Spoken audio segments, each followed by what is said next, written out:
मैं ज्योतिर्विद डॉक्टर गजेंद्राचार्य, प्रकाशक विशाल ज्योतिष कार्यालय 2037/3 बोध गया मठ बैजनाथा कमच्छा वाराणसी से यूट्यूब चैनल के माध्यम से अपने सब्सक्राइबर लोग के लिए तथा संपूर्ण देशवासियों को ज्योतिष शास्त्र का विशेष ज्ञान प्राप्ति हेतु तो अपनी 26 रचनाओं में यह स्वर्णिम रचना बृहद ज्योतिष रहस्य है, जो कि 5151 पृष्ठों में शुद्ध हिंदी भाषा में 5 खंडों में विभक्त है। इस ज्योतिष महाग्रंथ बृहद ज्योतिष रहस्य को इतने कलम अर्थात 525 कलम से मेरे द्वारा रचना हुई है।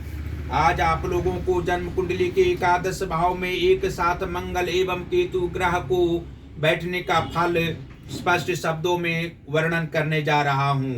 जन्म कुंडली के एकादश भाव में मंगल एवं केतु के मेल से जातक स्व उपार्जित धन को व्यर्थ में बर्बाद करने वाले नहीं होते हैं, ये अपव्ययी नहीं होते हैं। निरंतर अपने कर्म में लगे रहने वाला होना स्वाभाविक बात होती है।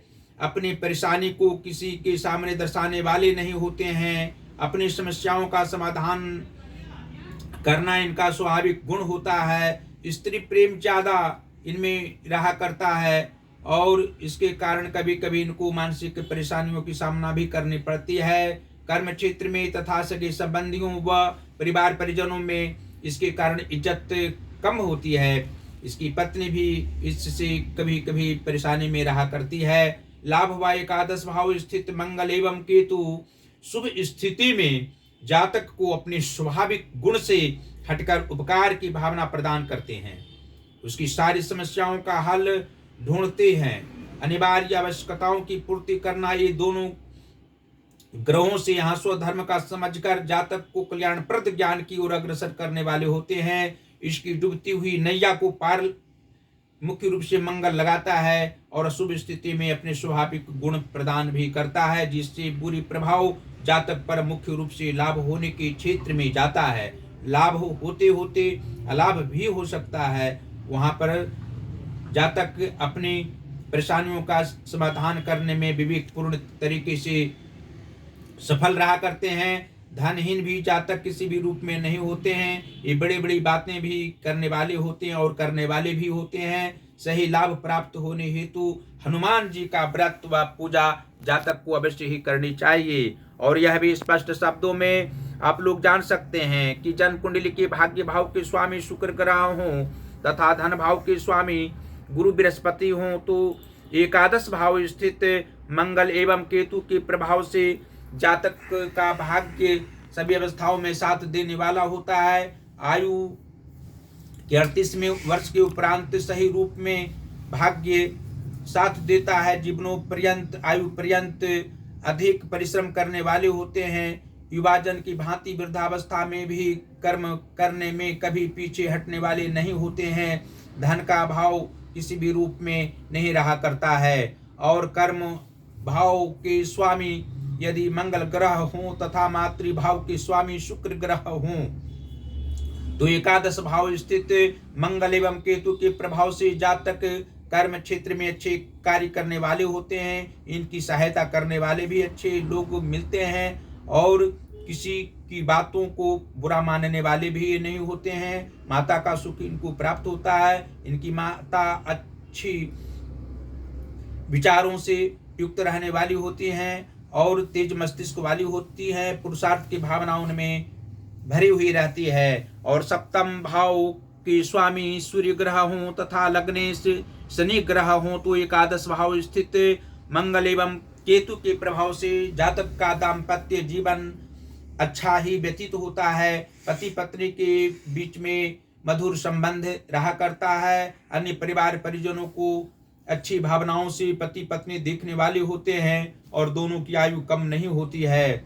और अंत में यह आप लोग जान सकते हैं कि जन्म कुंडली के 6वें भाव के स्वामी चंद्रमा हों तथा अष्टम अर्थात मृत्यु भाव के स्वामी बुध ग्रह हों तो एकादश भाव स्थित मंगल एवं केतु के प्रभाव से जातक को रोग किसी भी काल में गंभीर रूप से नहीं होता है। सामान्य रोग किसी भी काल में हो सकता है लेकिन परेशानी की सामना नहीं करनी पड़ती है।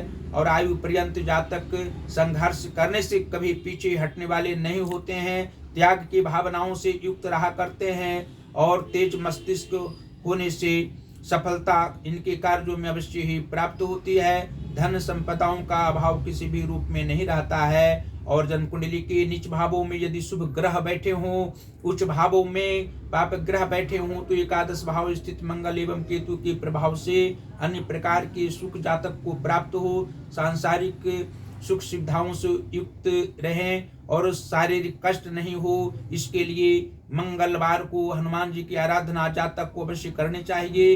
हनुमान चालीसा पाठ के अलावा बजरंग बाण का पाठ करने से अत्यधिक लाभ सभी क्षेत्रों में प्राप्त होना स्वाभाविक बात होगी।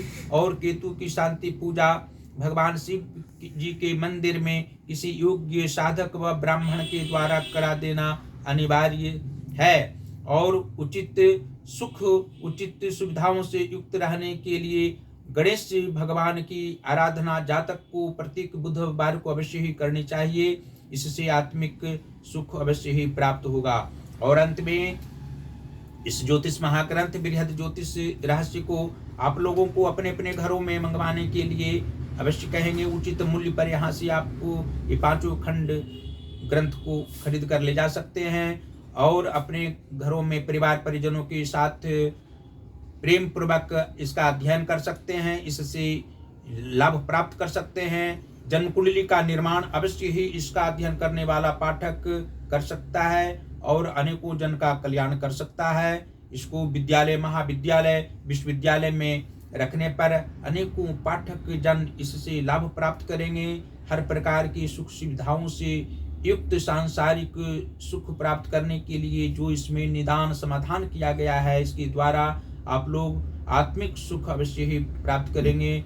इसी अभिलाषा के साथ महादेव देवादिदेव महादेव और माता अन्नपूर्णा जी से हम अनुरोध करते रहते भी हैं कि आप लोग सदैव स्वस्थ रहें, प्रसन्न रहें, अपने परिवार परिजनों के साथ हमारी सभी रचनाओं का अध्ययन करते रहें। और यहाँ हम प्रकाशकीय कार्य करते हैं। यहाँ से आप हिंदी का पुस्तक आप लोग प्रकाशित करा सकते हैं, संस्कृत का पुस्तक प्रकाशित करा सकते हैं, इंग्लिश का भी बुक प्रकाशित करा सकते हैं। उचित मूल्य पर ही आप लोगों को धनराशि लेकर पुस्तक प्रकाशित करने का हमारा अपना एक ध्येय रहता है।